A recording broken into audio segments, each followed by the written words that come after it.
A renowned author, Sir Philip Pullman, has ignited a debate with a bold call to action, urging the government to address the controversial practice of AI scraping, which he deems wicked. Pullman, the mastermind behind the beloved Lyra Silvertongue series, has sparked a conversation about the ethical implications of using writers' works to train AI without compensation or recognition. He argues that this practice, akin to stealing, is immoral and has the potential to stifle creativity and growth in the literary realm. It's a wicked system, and I stand firmly against it, Pullman declares. He believes writers deserve fair compensation for their intellectual property, emphasizing, "They can use my work, but they must pay for it." The issue has gained traction, with fellow authors like Kate Moss and Richard Osman joining the chorus of criticism. They argue that AI scraping amounts to theft and could have devastating consequences for the creative industries. The UK government has acknowledged the concern, launching a consultation on copyright laws surrounding AI, which garnered over 11,500 responses. But here's where it gets controversial. While the government has formed expert groups to tackle the issue, the current legal framework seems to favor AI developers over writers. Pullman urges the government to take immediate action, change the law, and protect the rights of creators.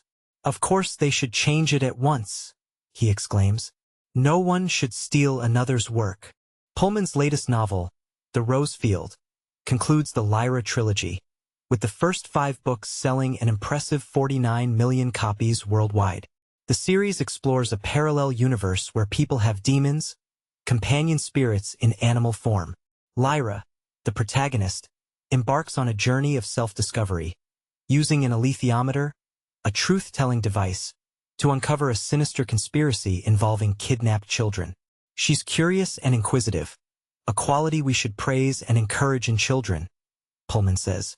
The books depict Lyra's growth from an 11-year-old girl to a young woman, living in a world dominated by the Magisterium, a powerful religious and political organization. In The Rose Field, the Magisterium wages war on imagination, deeming it a dangerous doctrine.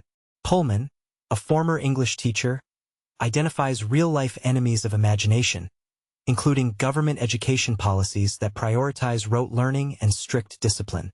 He argues that learning grammar before using language is nonsensical, advocating for a more imaginative approach to education. Imagination is a form of perception, Pullman explains. His final book in the trilogy explores the Rose Field, a realm where things exist only through imagination, like ghosts, wishes, and memories. These are things you can't measure or analyze chemically, yet they are real, like love, fear, and hope. That's what Lyra discovers in this book. Pullman is also a vocal critic of organized religion, arguing that those in power misuse religion to control others, giving them a false sense of certainty. Despite his exploration of fantastical worlds, Pullman insists he is not a fantasy writer like J.R.R. Tolkien.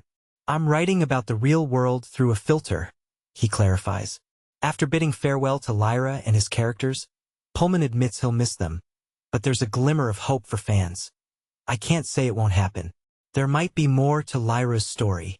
Currently, Pullman is working on a memoir about his unusual childhood and the world he grew up in. He muses about his own demon, envisioning it as a corvid, a bird he admires for its intelligence and unique flight patterns. In some mythologies, the raven is the storyteller, he notes. The Rose Field, the Book of Dust Volume 3, will be released on October 23rd, including an audiobook narrated by actor Michael Sheen. The debate over AI scraping and its impact on writers and creativity continues, leaving room for further discussion and potential legal reforms.